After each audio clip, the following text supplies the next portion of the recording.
A listener warning. Please be advised that this episode contains content that may be disturbing to some listeners, including descriptions of violence. Listener discretion is advised.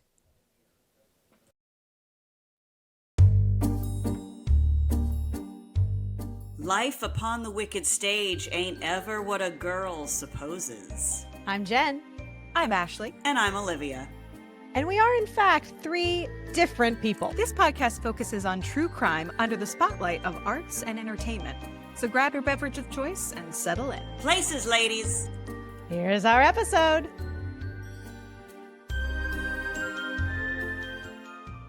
I was getting ready for this, and Rich was like, you have to open with Backstreet's back.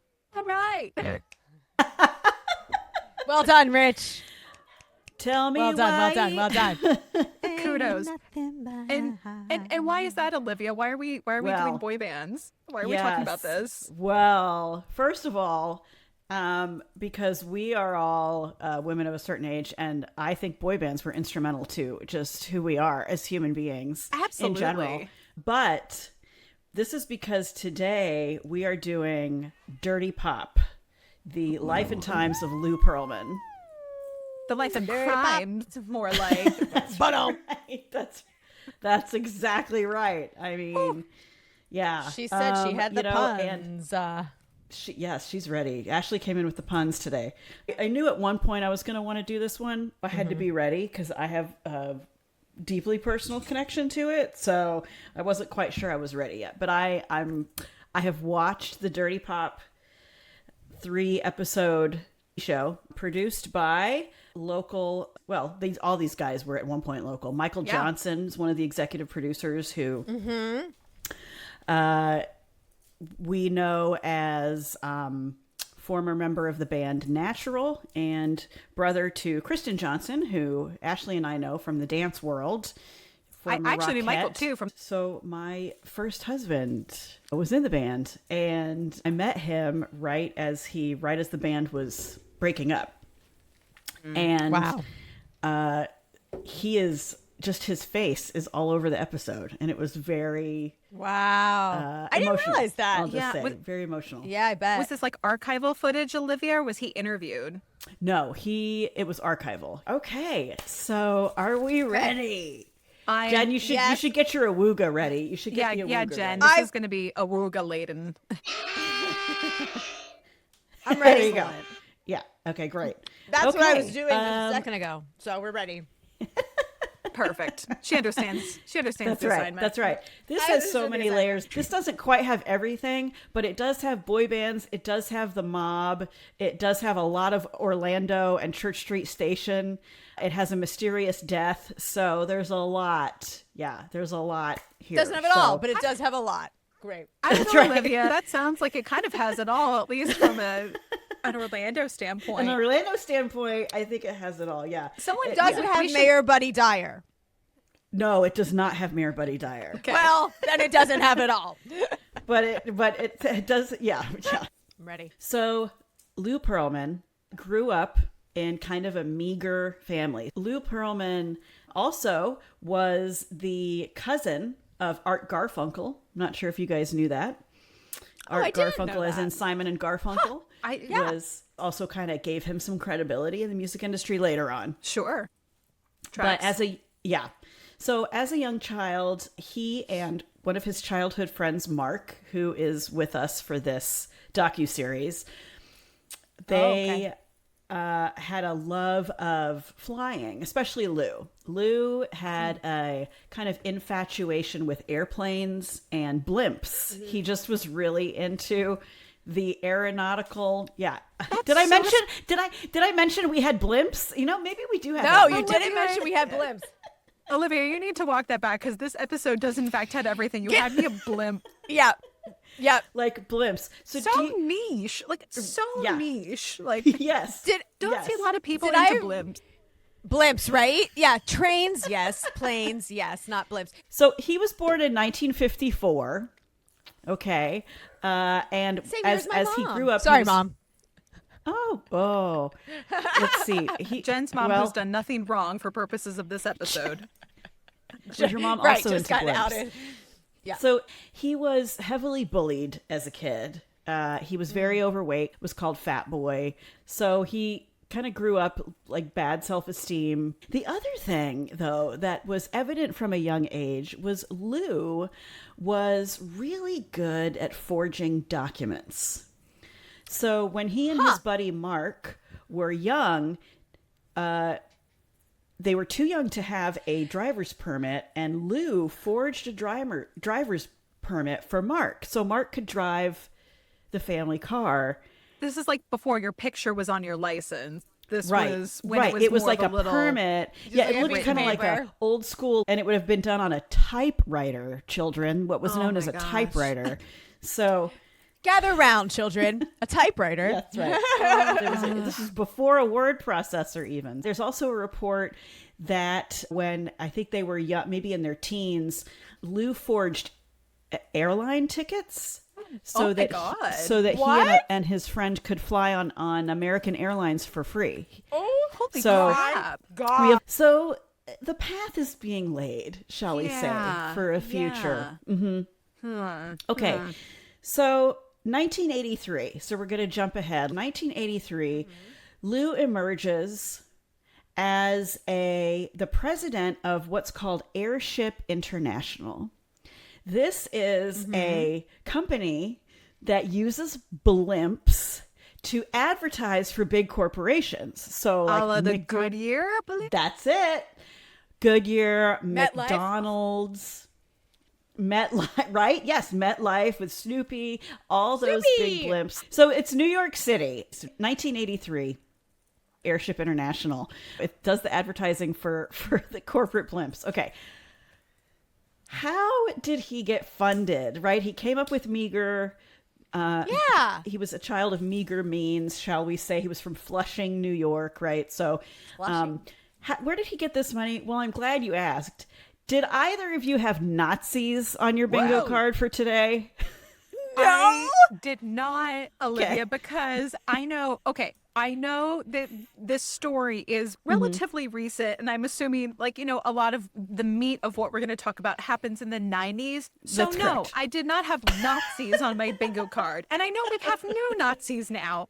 I I don't- don't Nazis. Jesus Christ. I don't know how this introduction, but Lou, became acquaintances with this man named Theodore Woolenkemper. Okay? Very Who good. was Yeah, a just feel like you're like wealthy- coughing. Theodore Woolenkemper. He was a wealthy businessman, and he was course he into blimps. Basically, this guy trained Lou on blimps, how they work, the mechanics, a bit of them, and helps fund this company. Okay. Well, who was Theodore Woolenkemper before 1983, you ask? Oh, no. Tell us. He was a fighter pilot for the Nazi Oh, no. army in Germany. Like, actually documented World War II fighter pilot for the Germans. His allegiance and affiliation is Nazi Germany. So this Lou- Wow. this man, Lou I'm was- assuming, is like, I don't know, I'm doing bad math, but he's like, I'm assuming this man is like in his 60s at this point. Theo is I could actually tell you, he was born in 1914. So in 1983, Oh, wow. 70s. Yeah. 70s. Okay, so this He's is an older man. but still able to mix it up with a new blimp business, evidently. Yeah. Yeah. That's Okay. exactly I right. just- Now, Wow. Pearlman, here's some irony. Pearlman. What does that name sound like? Jewish? Is he Jewish? Oh, is he Olivia? Jewish? Sure is. Oh my He's Jewish and he's God. doing business with a Nazi. So that doesn't really have anything to do with the story other than like WTF. What? I'll ask just the low hanging fruit here. Did Theo at any point, is he on record as being like, yeah, I served when I was younger and an idiot, but also that was like a terrible thing to do, and now in my older years I am ashamed of like fighting for Nazis, or nah? Like, I don't think he ever. Here, Jewish man, that's came all out of my against money. it. Like, I mean,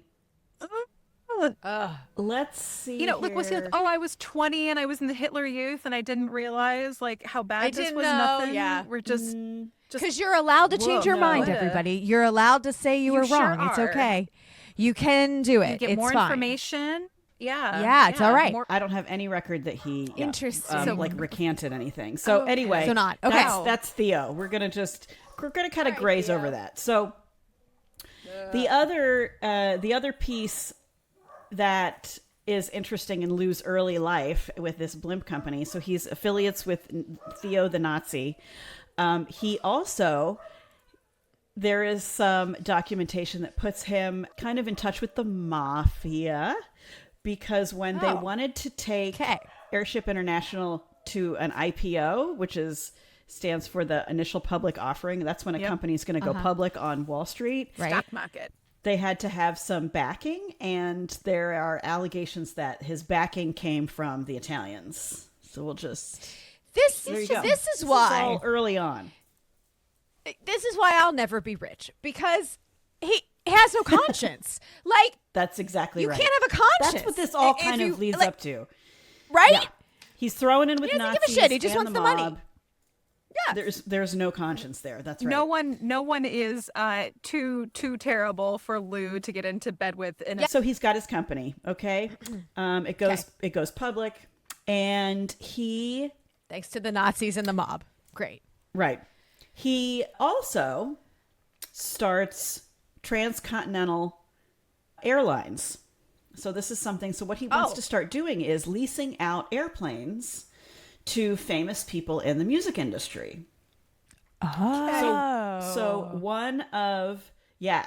So he starts crossing paths with people like Paul McCartney. Mm-hmm. Michael Stay away, Jackson. Paul. So he's crossing paths with these people. And one group that he comes across is known as New Kids on the Block. For those of us that may have had a pillow or a poster back in our... So New Kids on the Block. Joey. And he was like... He saw this group and he saw... Was Joey your favorite, Jen? Who was your favorite? Joey was my favorite. Followed by McIntyre? Jordan. Quick, yes. Jordan close. Knight was my favorite. Yeah, I was followed by Jordan, yeah. You were followed by Jordan? No. Oh. Joey was my wait. favorite, closely followed by Jordan. Closely. Oh, sorry. I thought you said you were followed. I was like, I was stop the presses. What? No, I was on Instagram this week. No, everyone. Like, what happened? Yeah, guys, Yes, I have come on something the really important to tell you. No. And I don't have a stalker on my Instagram. yet, so no. No. Yet. Okay. So Someday. what he sees is Someday. he sees yeah. Okay, so Lou Pearlman sees this band, New Kids on the Block, and he sees their popularity, he sees their fame, and this gets him interested of jumping into this industry, because what he realizes is, because he is very smart, he is a smart man. What he realizes is these boys, this formula of having these boys singing and dancing is driving the young girls insane.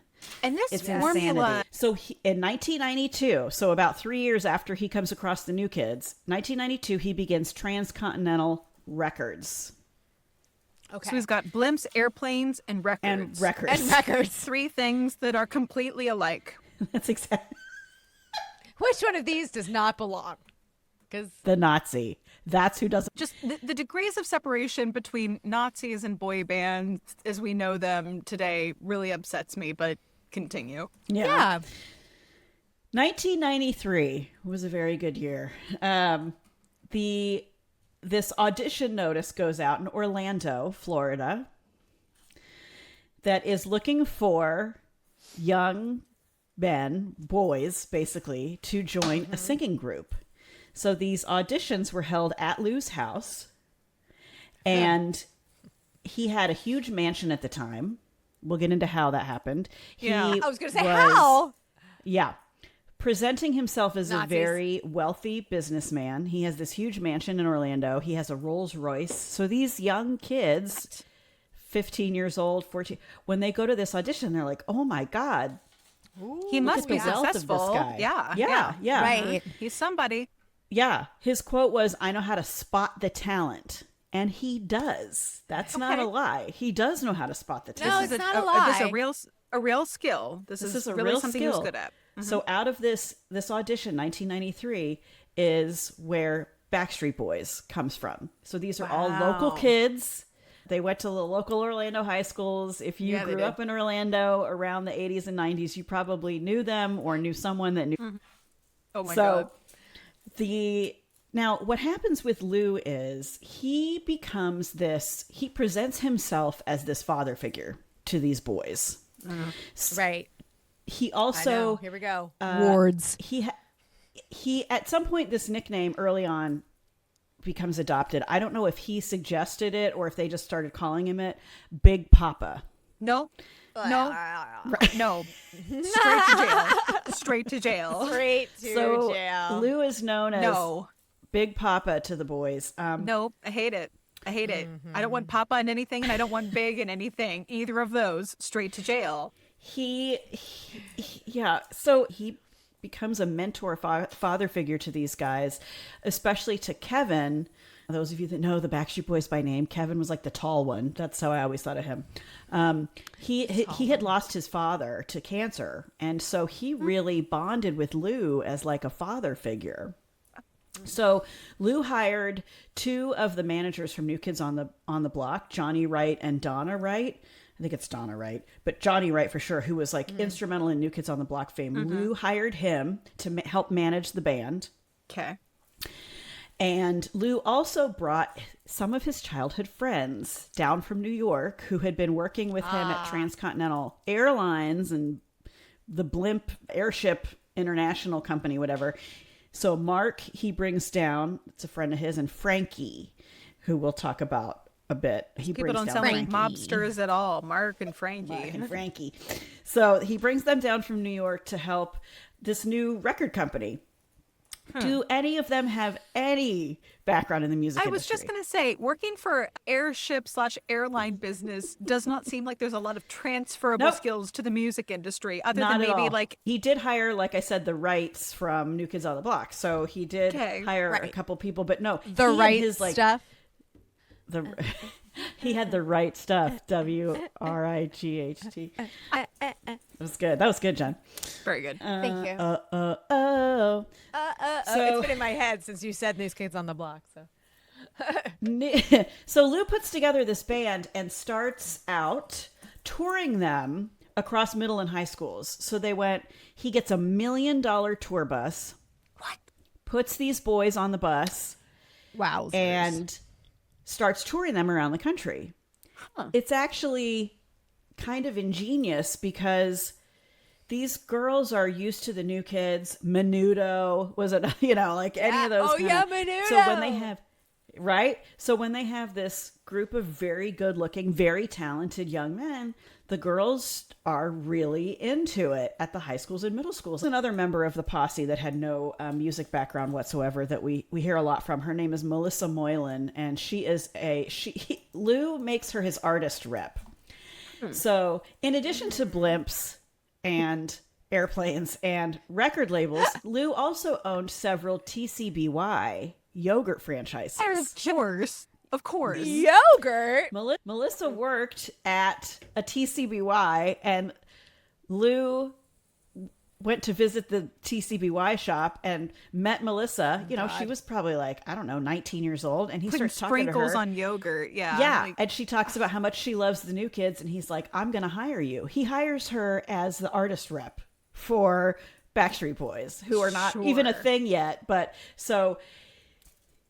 She was with him for 14 years in this, in this industry and on this ride. So she hung in there. She hung in there. She has very complicated feelings because he was so kind and generous to her and gave her this incredible career and these experiences. Meanwhile, ... Right? So, yes. So, at the time, it was a little hard getting them to break into the industry because who was also popular in 1993, 94, 95? Nirvana. Grunge. Grunge. Yep. It was grunge. So they were like, some of the music industry was like, ew, who are these kids? Like, this is not, what is this? It's a different... So they're touring and they start recording music to try to get a record deal. They are now, when they're not touring, they're back at Orlando rehearsing in a gondola hangar for Blimps. What? There's no AC. It's really long hours, and they're not getting paid. So what's a gondola? The gondola is like the basket under the blimp. Where the people actually are, not the air part. Yeah. Right. So he will also say, all of us have been in a weird rehearsal space more than once. I was just going to say. Howie D is here with us on this. Howie D. Getting interviewed. And what Howie realizes now that maybe he didn't because they were so young and impressionable is that Backstreet Boys was being used. So yes, they're trying to be formed. They haven't gotten a record deal, but they're rehearsing, they're touring. Stuff is happening. They're not getting paid. I have to emphasize that. They're not getting paid. Okay. But what's happening is Lou is using them to also promote his transcontinental enterprise business. So that business is the Blimps, it's the airplanes, it is record producing, it is owning TCBY franchises. There's all kinds of things that Transcon to those of us that that's the nickname it was called. In the know. Because they had a huge office on Church Street, which we'll get to. But they sure did. Yes. And so Transcon was using the Backstreet Boys as kind of a promotional product to lure in investors to invest in Transcon. And they would go sing at donors' parties. They would go sing at their houses. He would have dinners and they would have to We have our own personal entertainers. That is exactly it.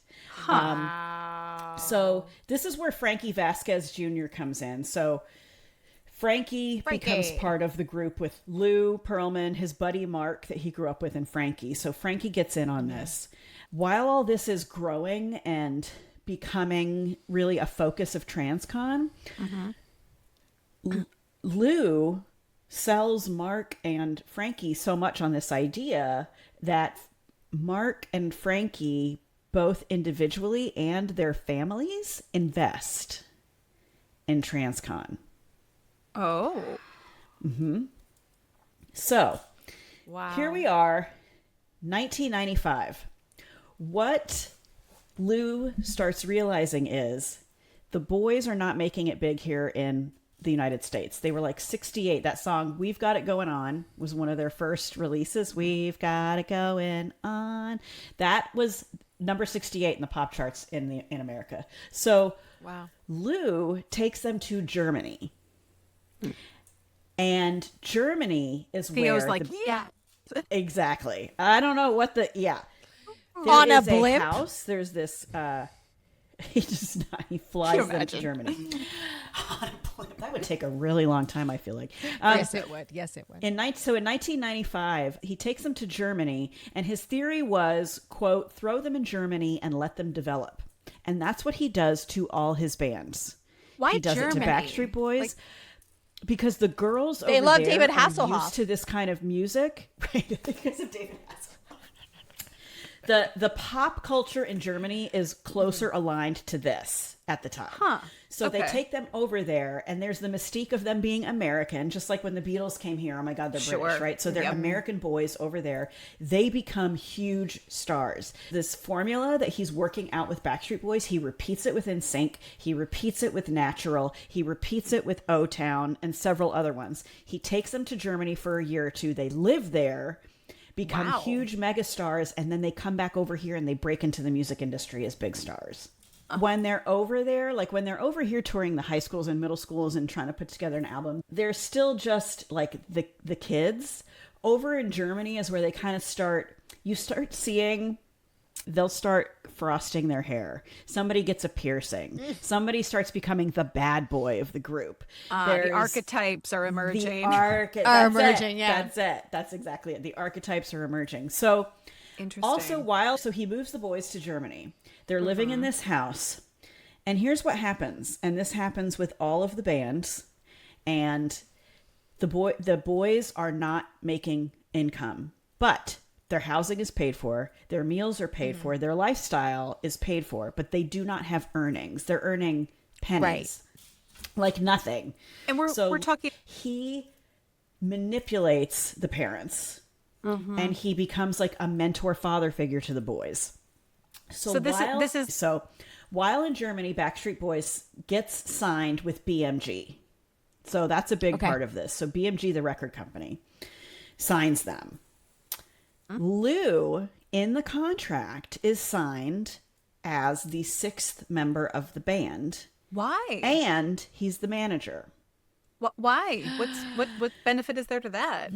Because in addition to being manager and getting that income, he also gets the same kind of salary and royalties that a member of the band would get. So he's diluting their shares by taking a cut of that for himself. Correct. Oh my now God. these kids don't know any better. Well, no, they're kids. a decade away from being formed. That's right. So he is so there's like, and they actually, I don't even know if the boys knew, to be honest, that this is how it was set up. Why would a 15-year-old know about a contract and And Lou, I think, frames it as, this is because I'm all in this with you guys. I'm invested in your success just as if it was my own. So it's 1995. The Backstreet Boys are in Germany. And Lou starts seeing they're becoming huge stars. Lou's about to bring him back over here. But what he understands about business is when you have a popular product, he uses this analogy, like Coca-Cola, there's going to be a Pepsi. He doesn't want someone else to be the Pepsi. He wants to be the Pepsi too. So he starts looking for another band to form. While the Backstreet Boys are getting popular over in Germany, he wants to bring out the basically Backstreet Boys 2.0.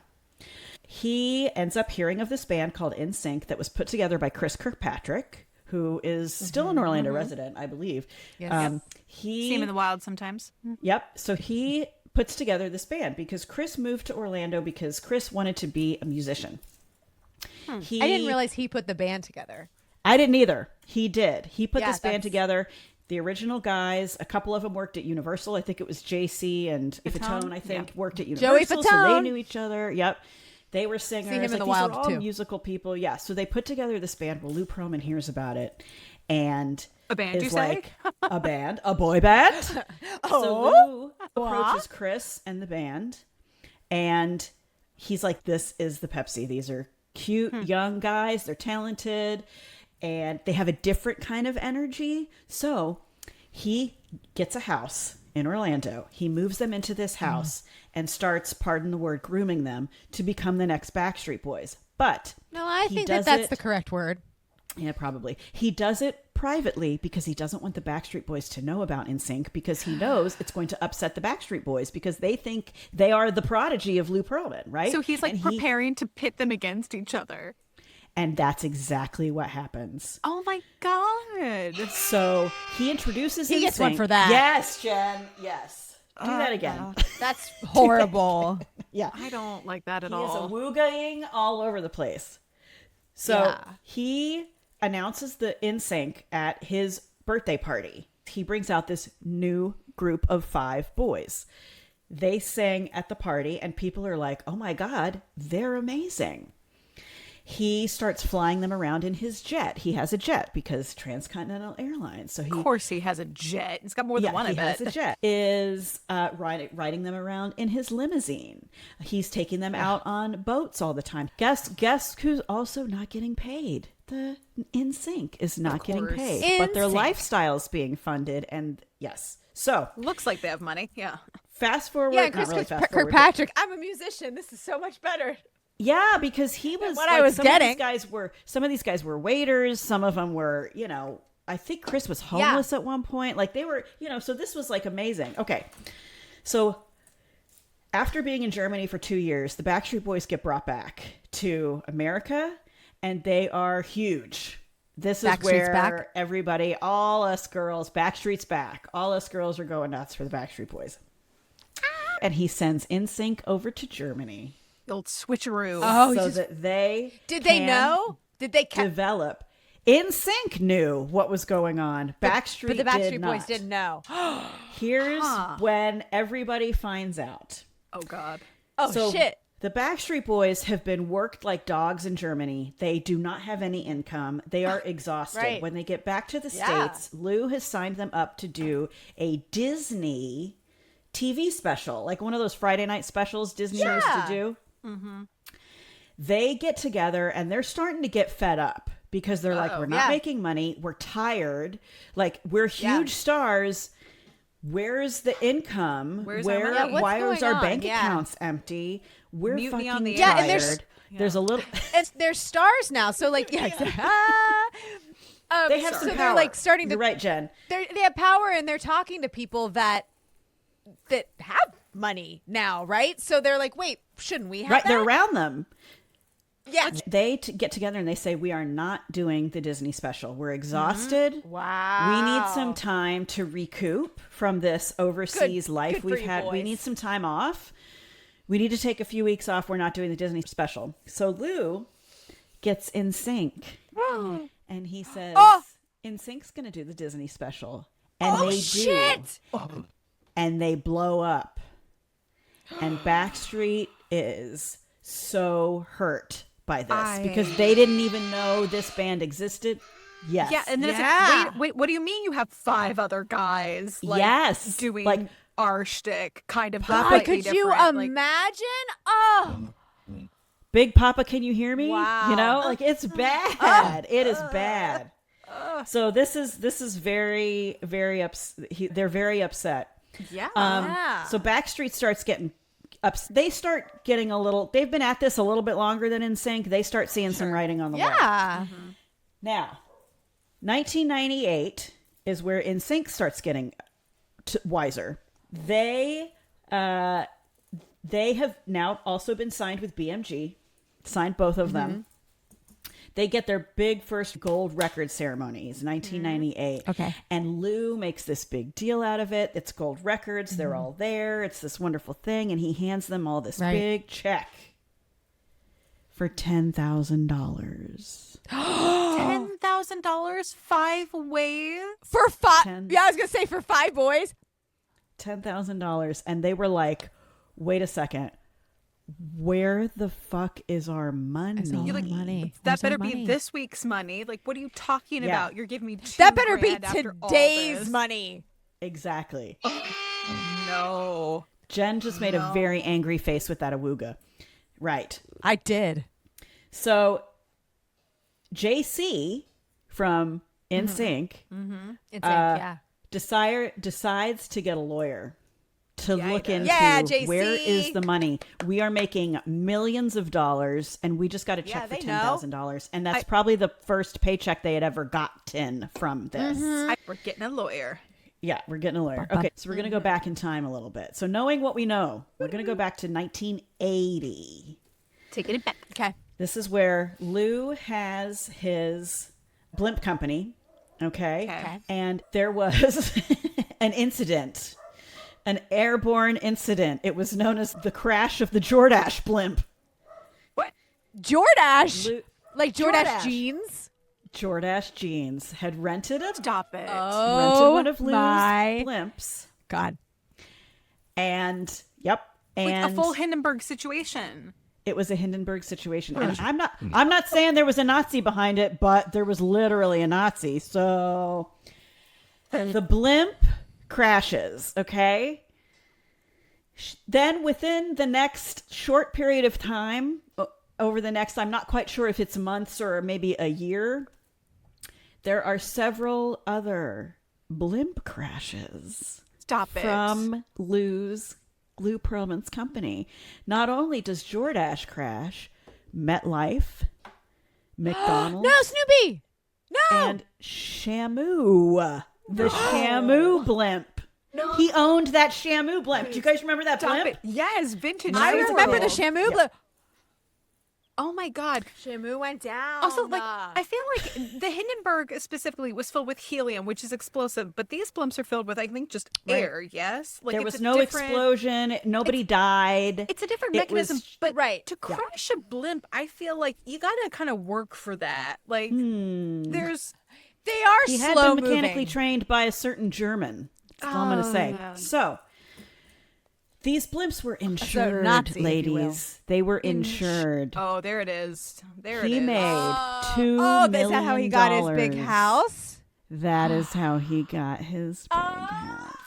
He made $2 million in insurance money from these blimps. Damn it. But I'll ask this, like, who is insuring this? And wouldn't the insurance company, after, like, the second crash, investigate him and be like, hey, I can't help but notice your blimps keep crashing. Like, would someone there look seems into to be a that pattern. versus pay this out? Like, when was the last time you heard about a blimp crash of any kind, let alone, like, remember, what, 4? like, there weren't like a lot of blimps around back then, right? So these blimps crashed. He made $2 million in claims. Now, I think this must have happened over a few years because I'm looking at the timeline right now.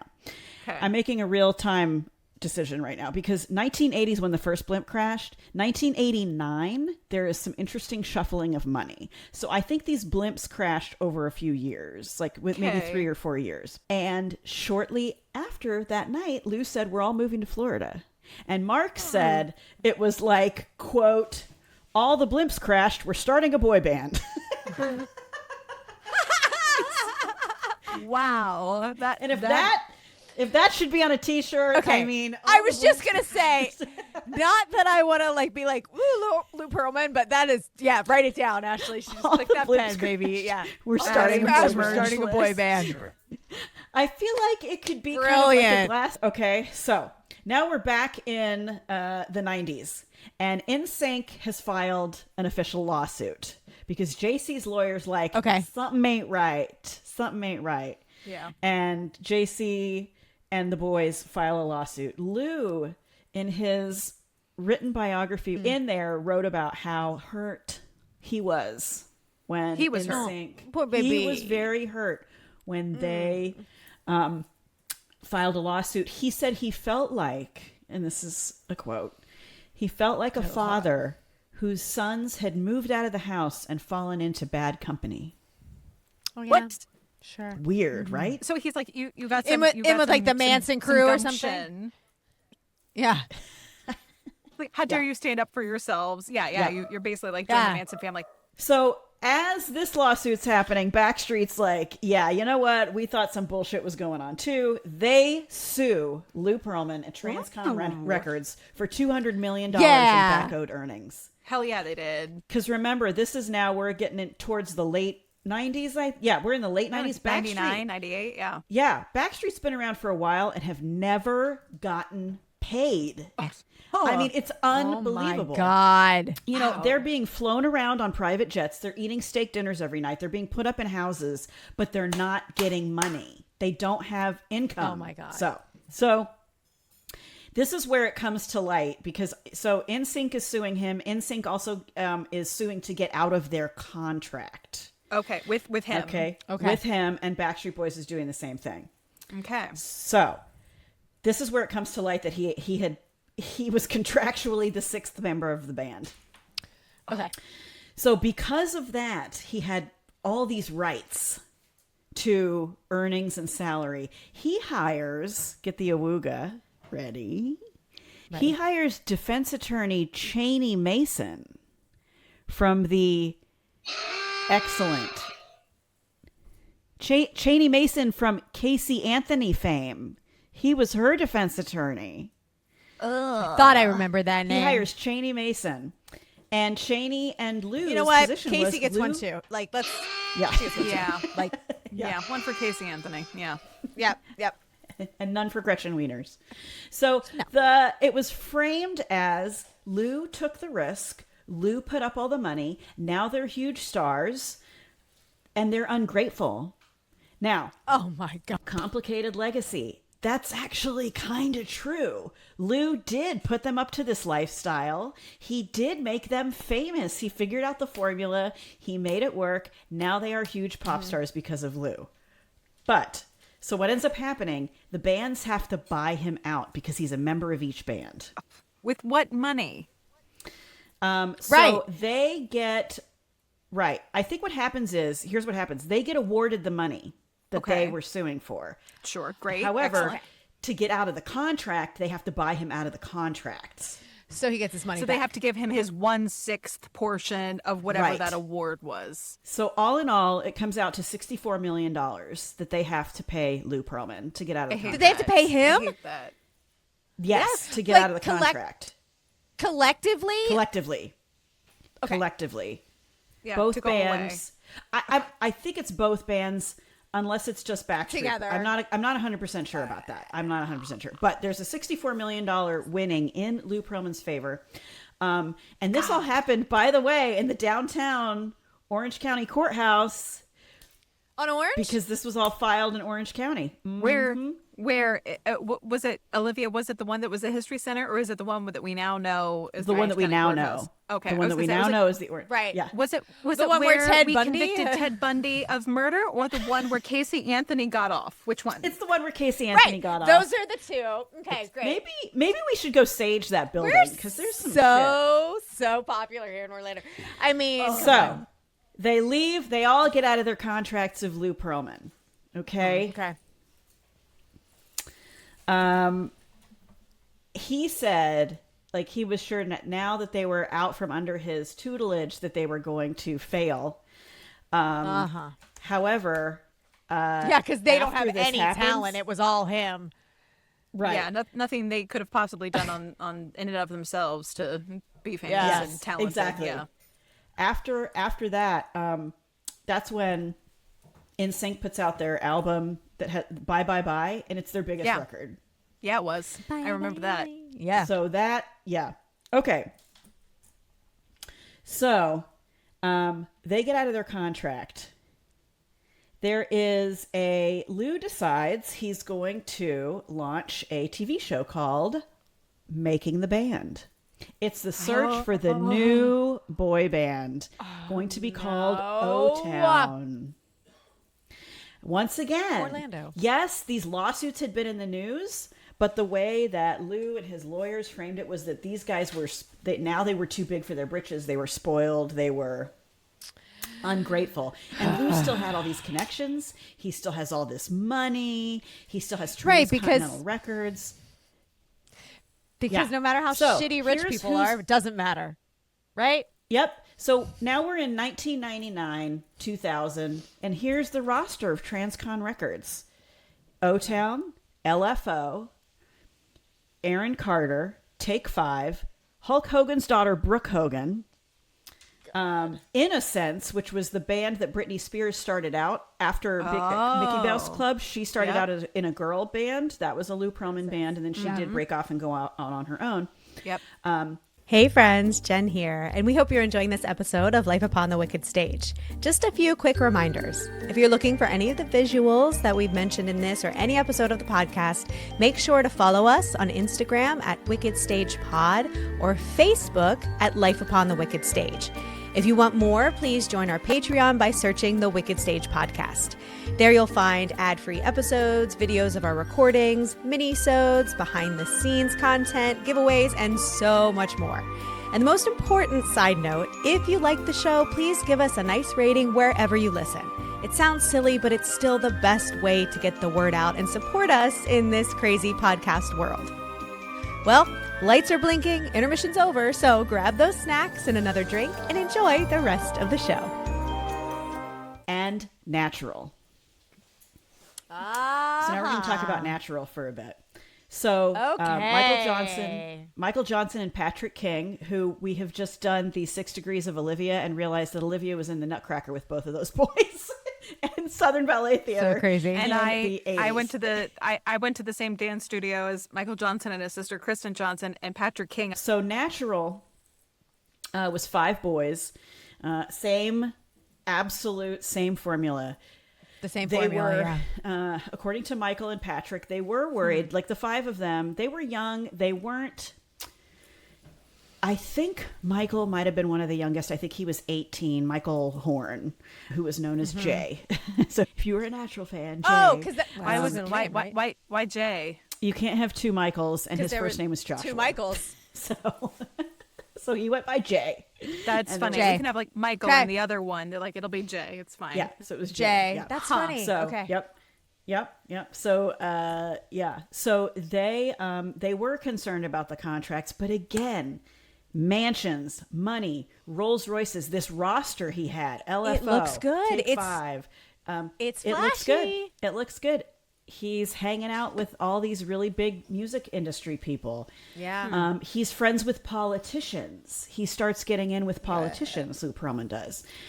Yes.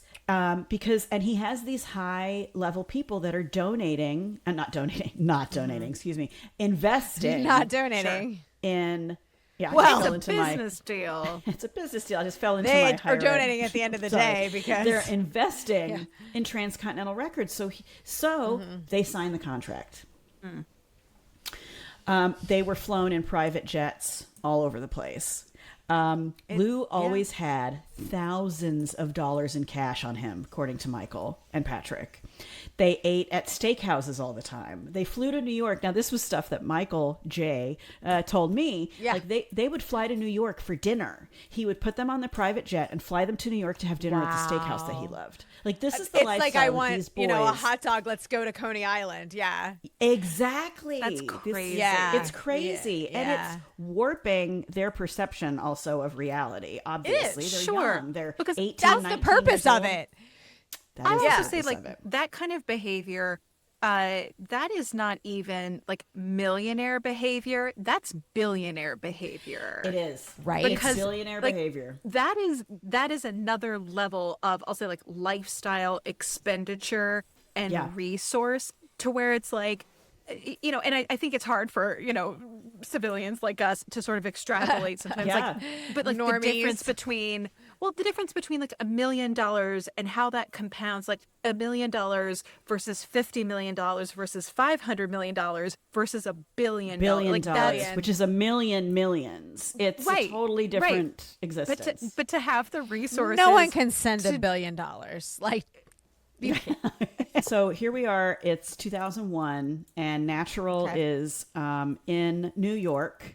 They're shooting for a magazine. I'm not sure if they might be recording a song, but they're up there for promotion of Natural, and it's September 11th. Oh God. So they Oh were my God. they were in the city when the bombing happened. Oh my God. They saw the buildings come down. It was very traumatic. Oh, so shit. Lou said, "We've got to get that. We got to get out of here. We're going to get out of here."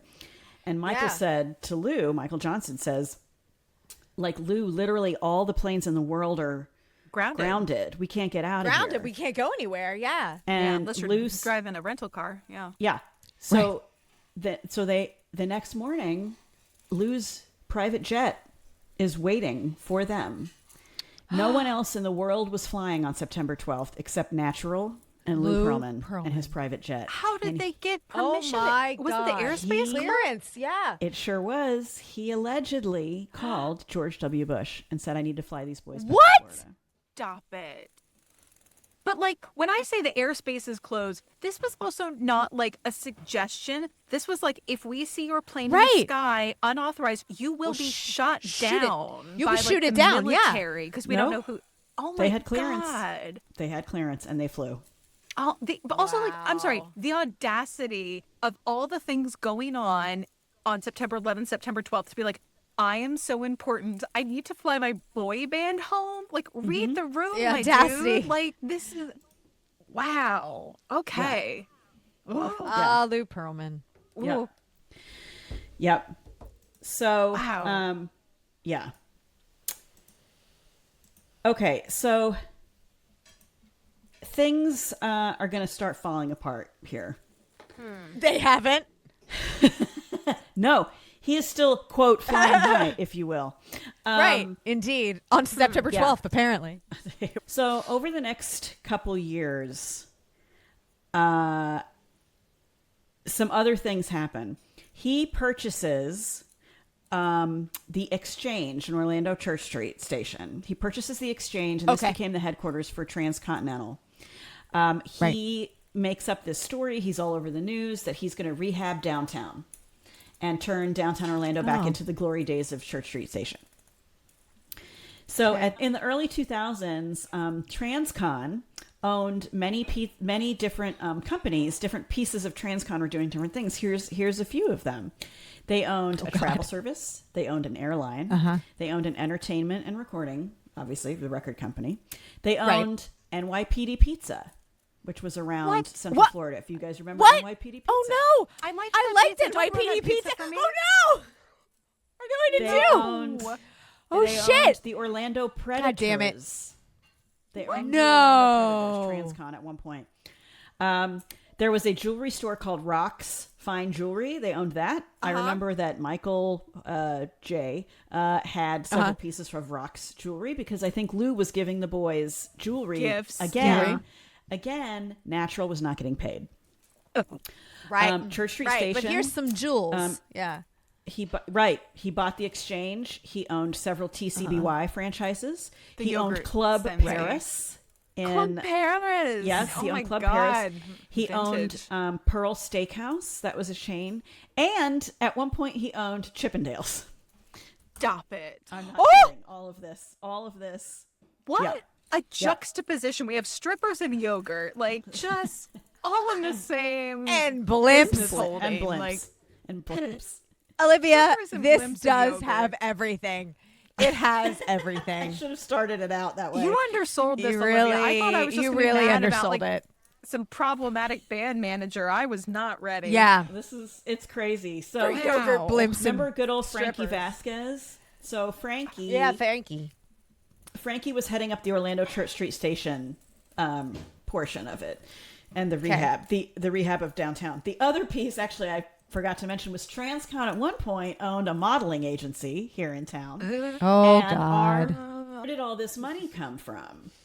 He said the airline, Transcon Airlines, he bought the planes with investor money, and he was leasing them out to celebrities and for usage, and he was making $50 million per plane.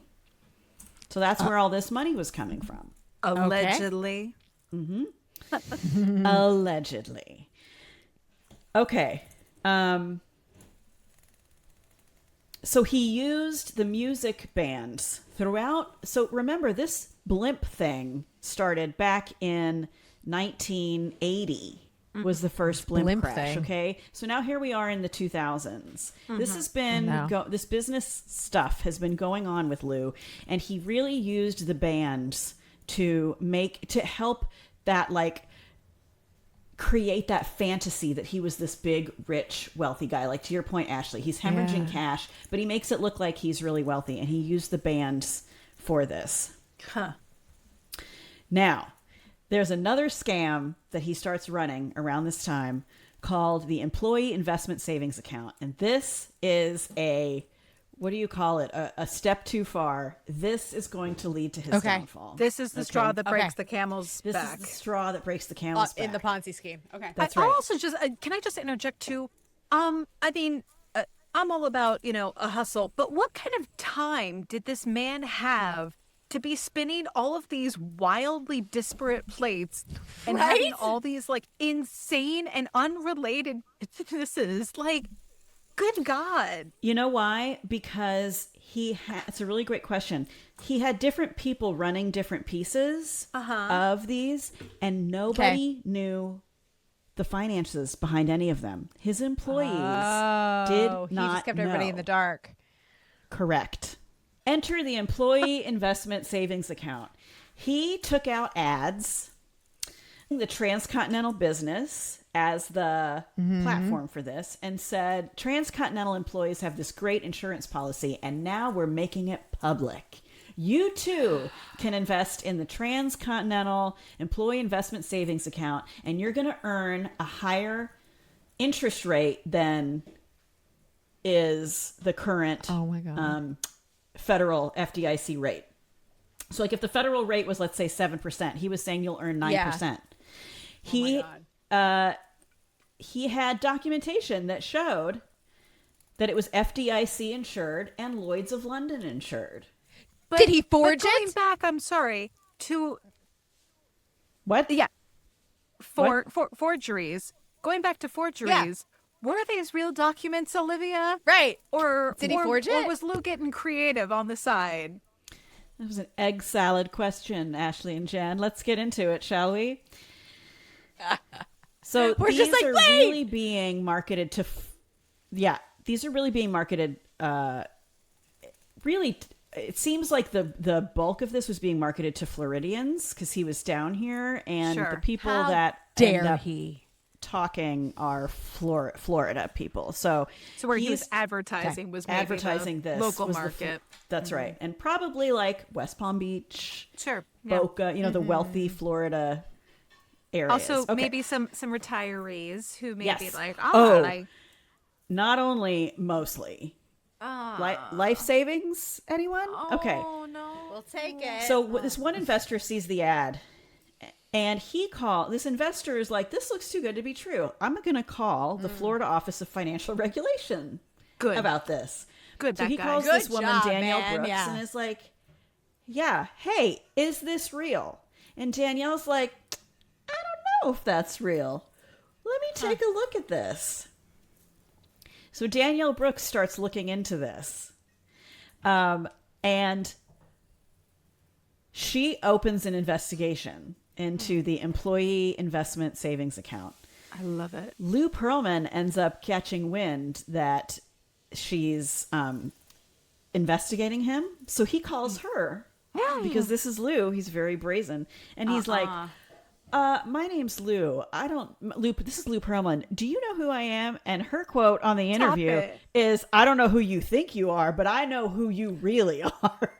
So Danielle yes, girl. is looking into this stuff. Yes.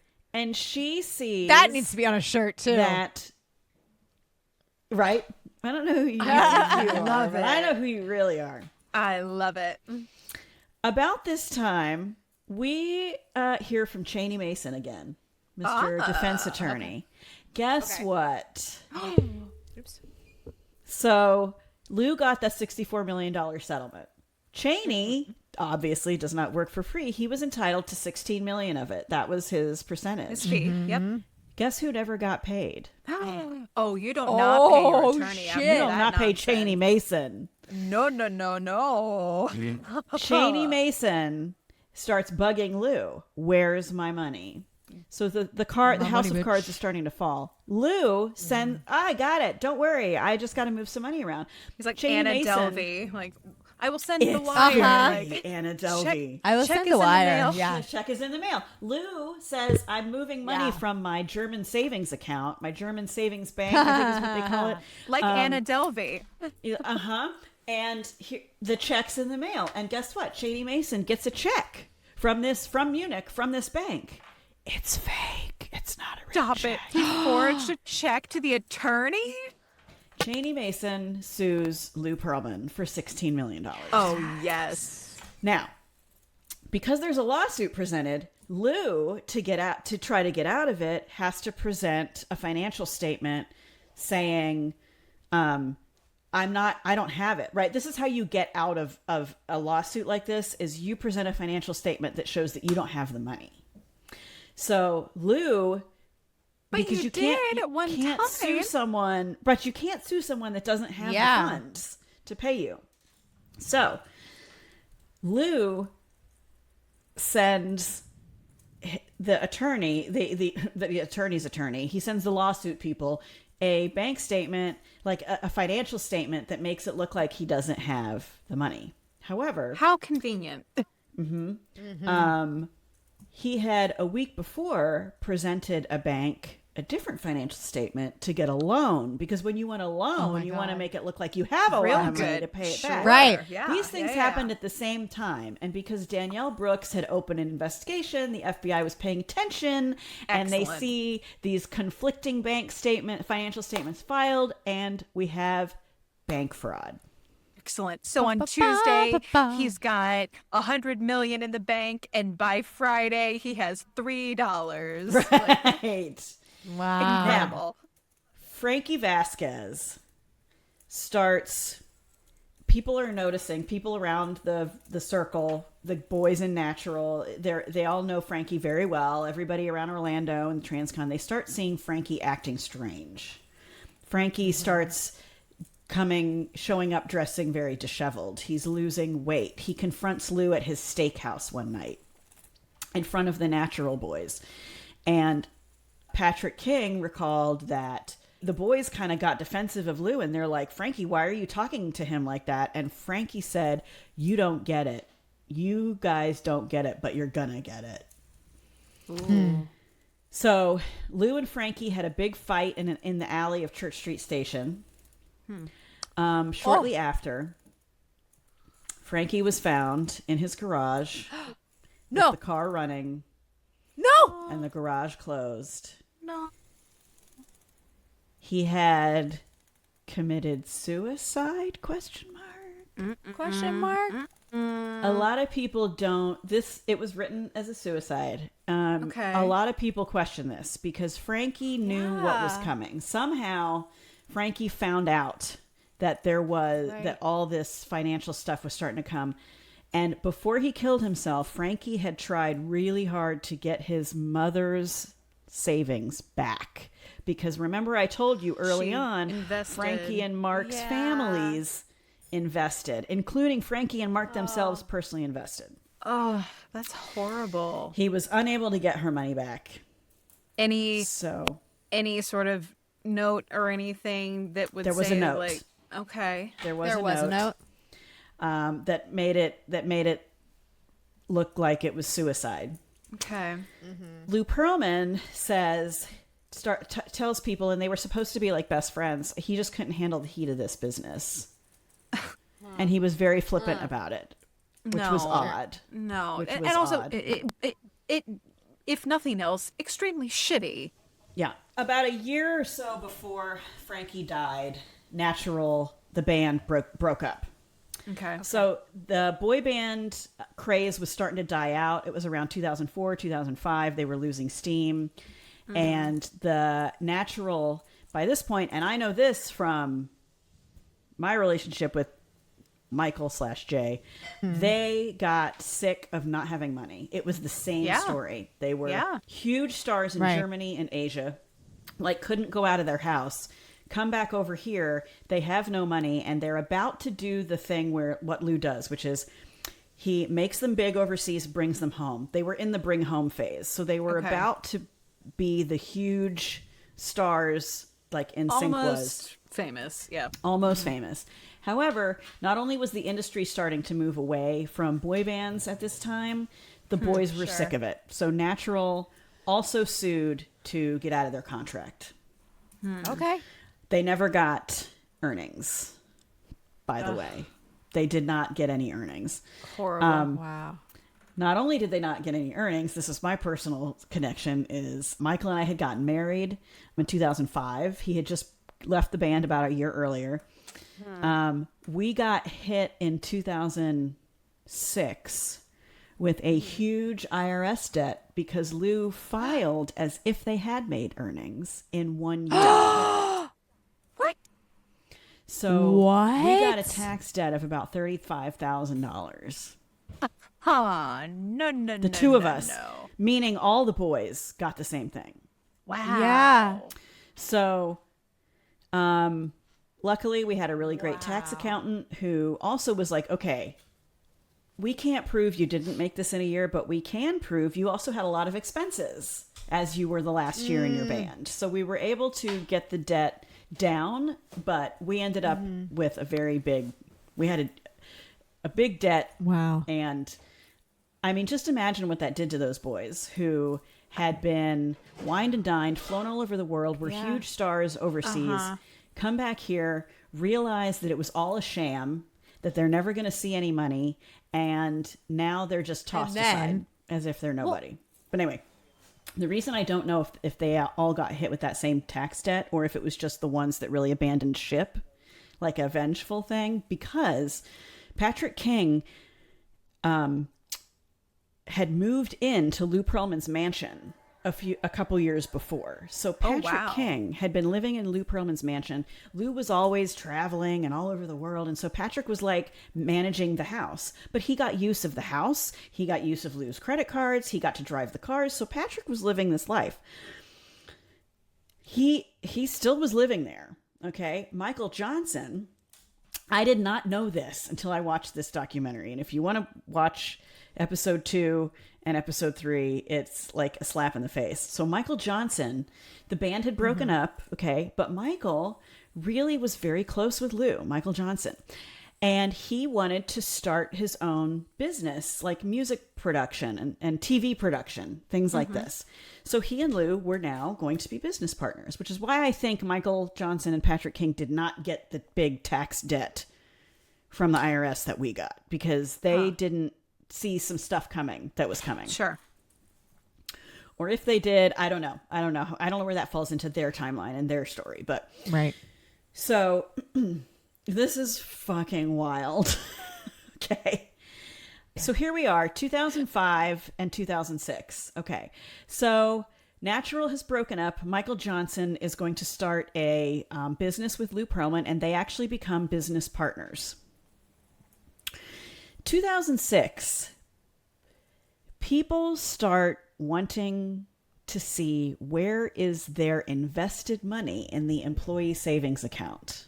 Uh-oh. Sure. So you know how the Ponzi scheme can only go for so long, because a Ponzi scheme is when you borrow from one investor to pay another one back, and you're constantly running on borrowed money. There's never actually any liquidity at all.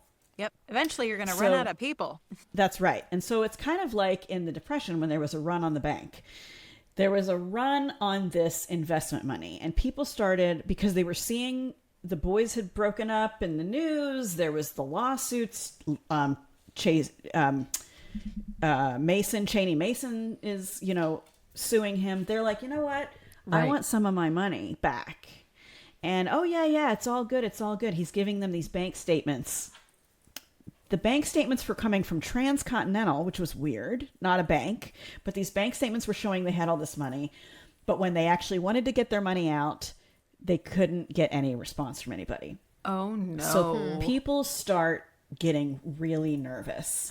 Wow. Chickens are coming home. Chickens are coming home to roost. 2007, Lou and Michael Johnson leave the country because they're going to meet with investors. They're going around. They're getting this business started. So Michael's version of events, they go to Dublin, Berlin, Spain, Panama. Michael thought they were going to all these places. They end up in Bali to get investors for this TV production business.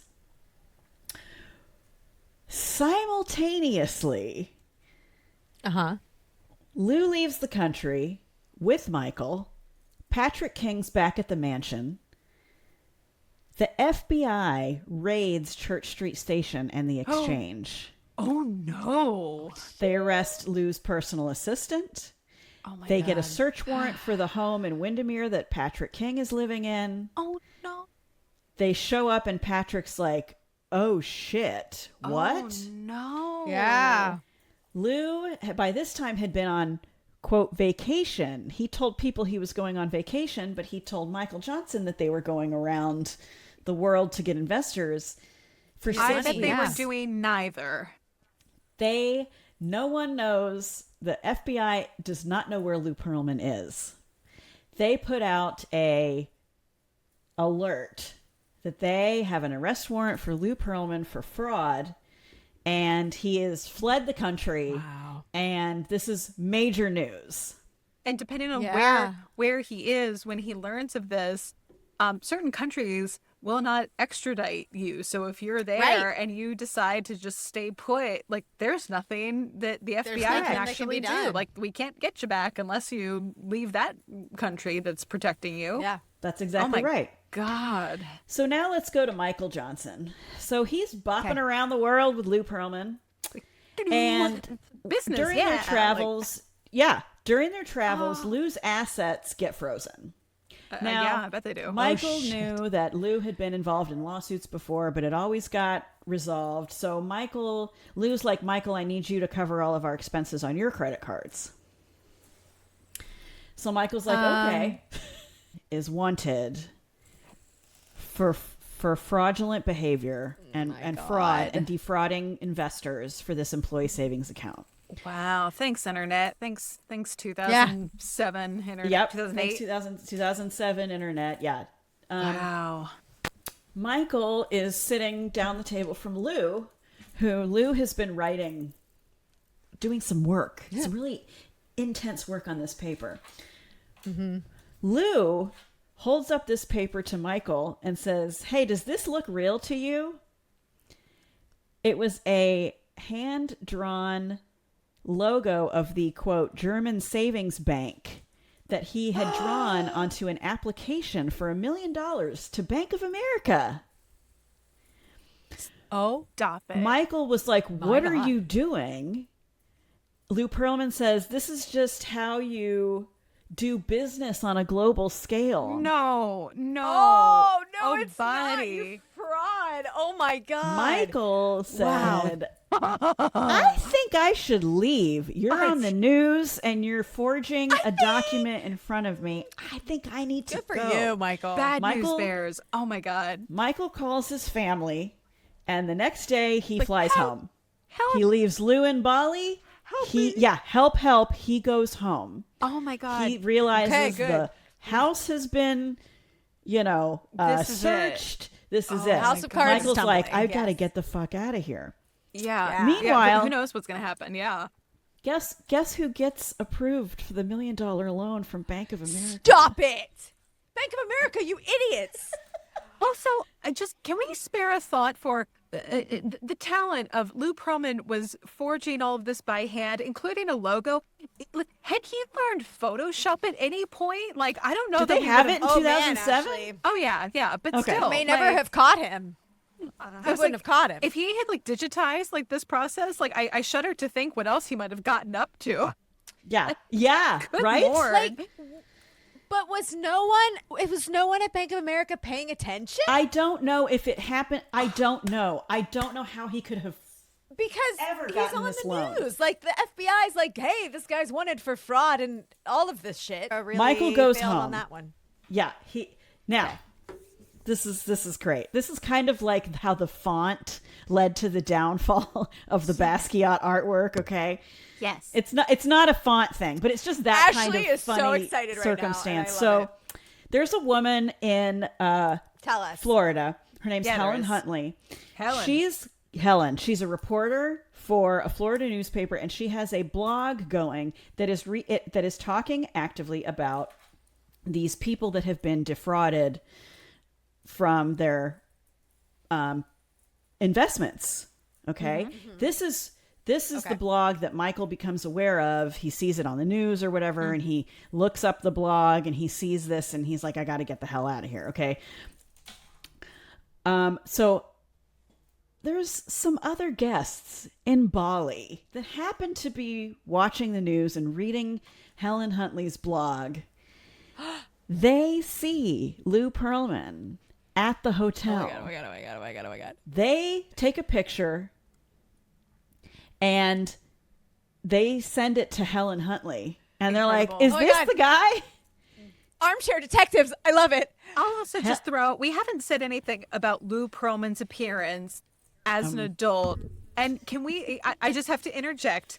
This man is A, very distinctive looking, Yes. and B, Yeah. a total thumb. Just A total thumb. He is a thumb. He's a quintessential thumb, Ashley. thumb. Yeah.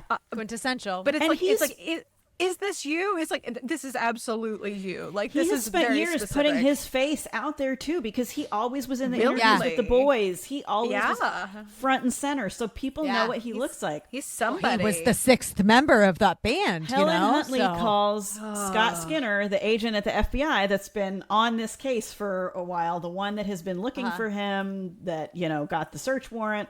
Helen Huntley calls Scott. Scott's like, let's send a few guys down there. The guys go down there. Lou Pearlman's making an appearance in our Look at that thumb. Lou, is that you? in Ashley's window. Lou, hello? the photo they sent to the FBI. They're like, is this him? Is that the guy? It's a thumb with a That's plate the of guy. eggs in front That's of him. the 'cause guy. He's having breakfast at this restaurant in the hotel. A waffle. Anyway, Let's Plate of be eggs. real. You mean- a Belgian waffle? Like, just And lots of bacon. lots of bacon. Yeah. There he is. So the there he FBI is. goes down there They arrest him in Bali. He's put into jail in Bali, and Bali extradites. Heads up. They worked with the FBI. They extradited. Heads up, everybody. Don't go to Bali if you're running from the FBI. A couple days after Michael Johnson returns home, he gets a call from Agent Scott Skinner at the FBI. We need you to come in. Oh, buddy. Because when Lou and Michael signed into the hotel at the Westin, Michael was Michael Johnson, and Lou, unbeknownst to Michael, using Michael's credit card. Now, Michael knew he was using his credit card, but he registered at the hotel as An Incognito Johnson. What? A-N, like the word A, but An Incognito Johnson. That is the name that he registered with. Oh, my God. So for a split second, they thought Michael Johnson was in on it. Well, yeah, of course. But also, like, why would you do that in the first place? Like, what a weird move. I don't know. A front desk employee who was so over his job that he was like, you want to sign in as an incognito? Okay. I don't care. Go ahead. Okay. Incognito. I'm going on my smoke break. I don't care. Yeah, that seems like you're drawing more attention to it than just, again, like Bob Smith. It's like, yeah, sure, Bob Smith, whatever. Like, go about your business. But it's like, no, this is like a smoking gun, like right here that you laid out for yourself. Like, you didn't have to do this, but okay. I don't know if he knew. He maybe. Okay. So here is so Lou Pearlman gets arrested. He's brought back to the United States. And here's where we find out the extent of the misrepresentation and the extent of the fraud. Okay, I'm ready. Okay.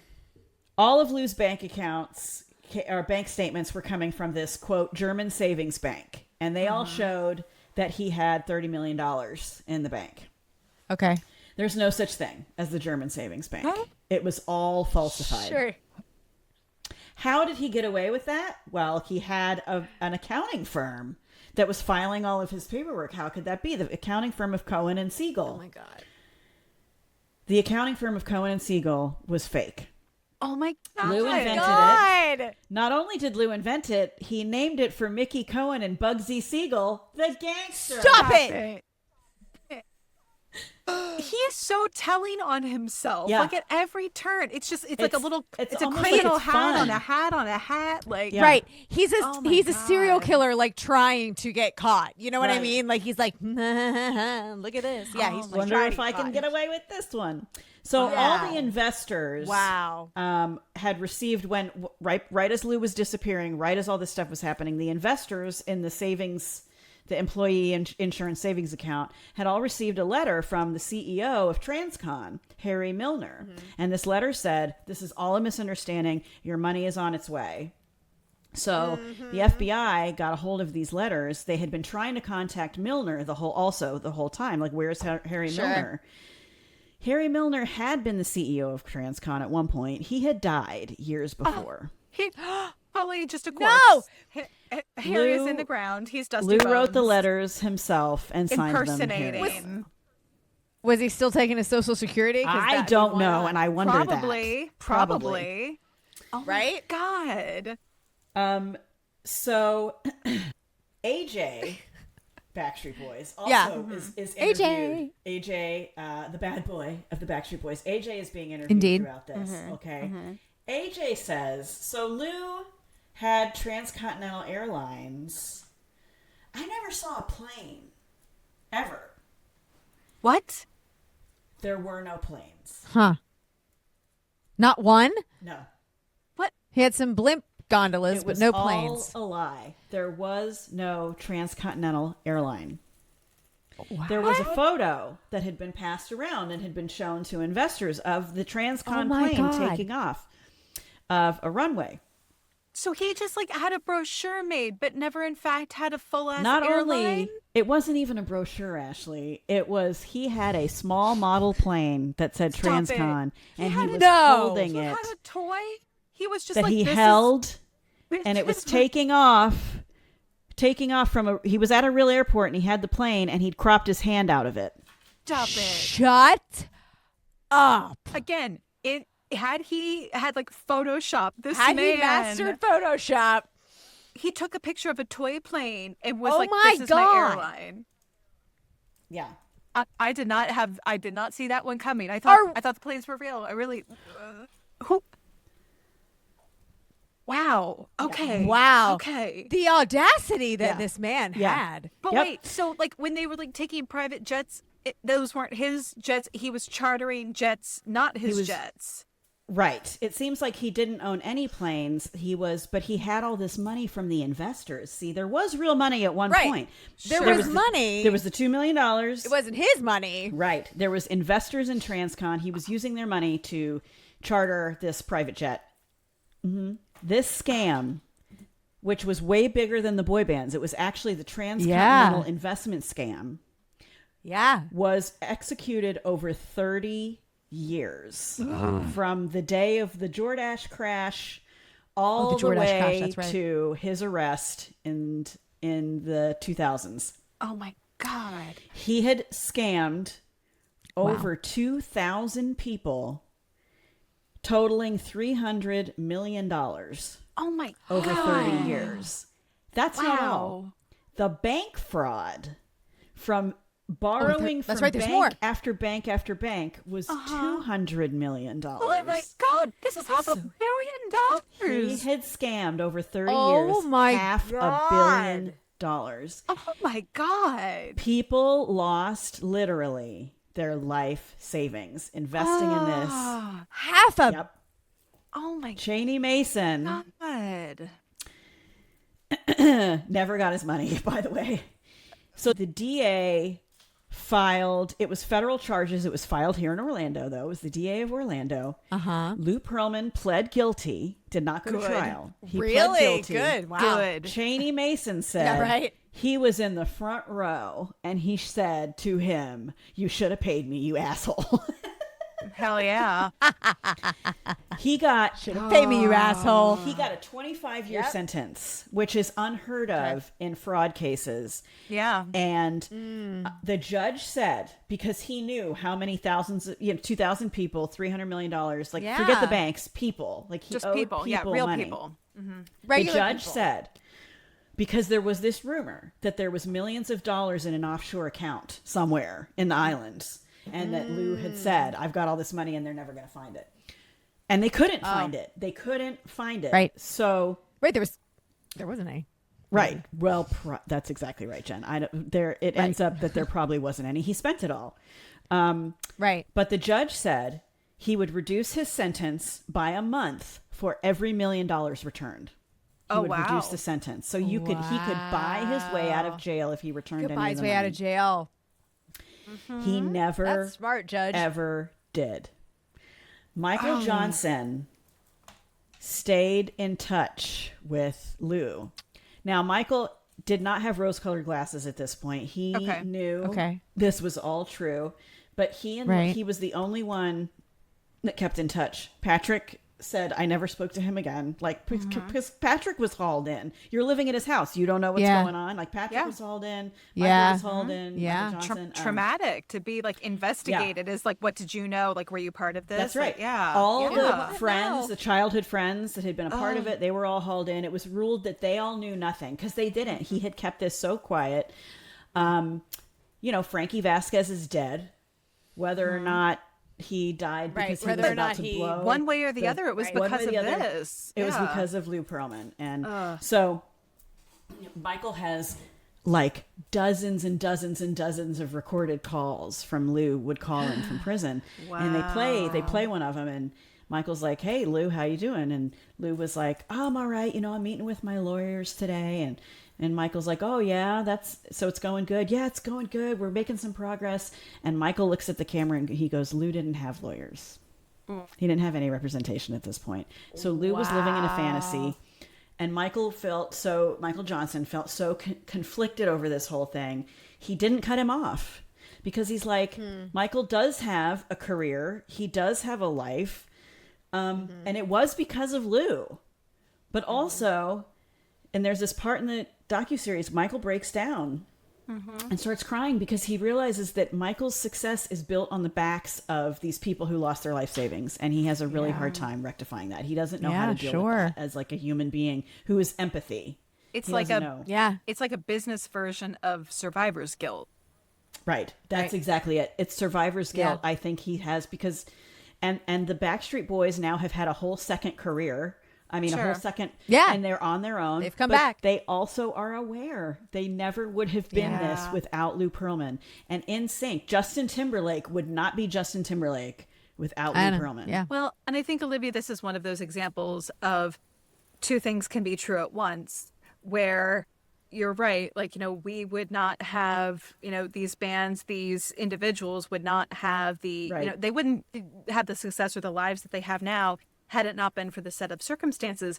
At the same time, the person who was, quote, making this all possible did really terrible things and Yeah. irreparably harmed thousands of people. Irreparably. There So are people it's now like- that have no money that had been Yeah. smart with their money Yeah, and they absolutely. invested. Yeah, and thought they're they were now making broke. an investment. So I think that is so difficult. It's hard for us, no matter who you are, but it's hard for us as human beings to hold conflicting things like that, where it's like, on one hand, you made this thing, you created this thing that is, good, but then with the same hand, you were over here committing crimes. So I think that's, I love it. I can't even imagine, being in any of their shoes to be, Yeah. Kind of like you said, carrying the weight of that. He's carrying the weight of it. Yeah. And he had no idea. that No idea. Lou was running from the FBI for these weeks and weeks that they were going around the world together. He had no idea. Wow. So so here's a couple sad things. So Okay. A couple. So Lou, there's this other thing that happened kind of early on. Back in 2002, Lou got really sick. He had a cyst on his kidney and it ruptured. He was very unhealthy. There had been accusations of his relationship with young boys. Yes. Now, Right. it's strange that he did make a living off of these young men.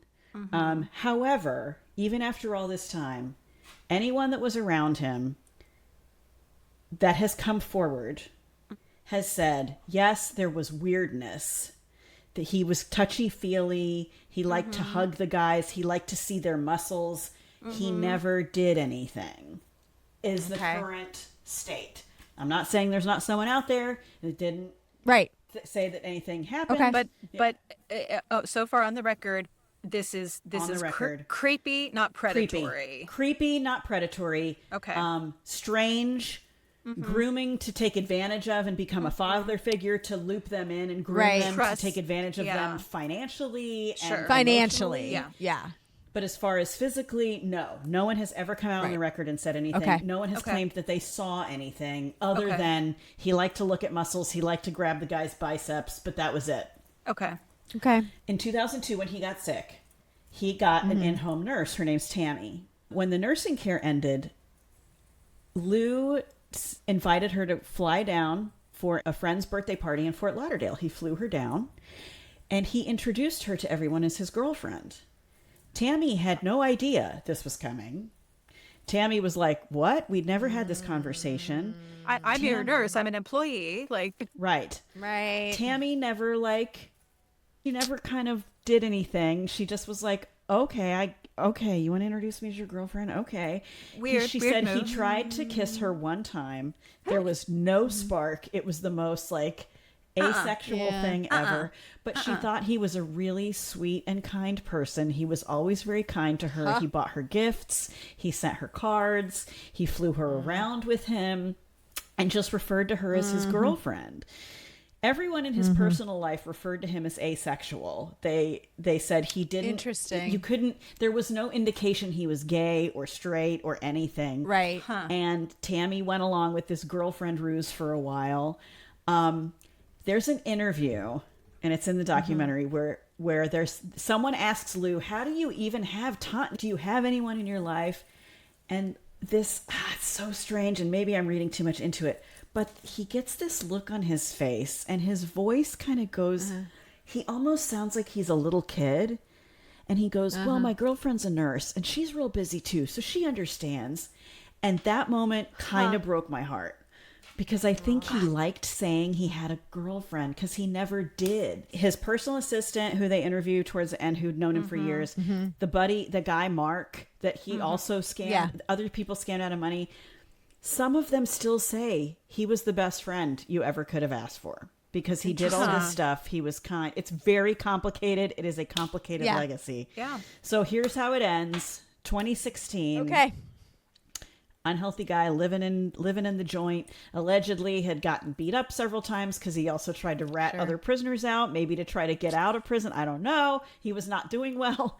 Lou, not doing well in read prison. the room, Lou. Lou doesn't do well in prison. Yeah.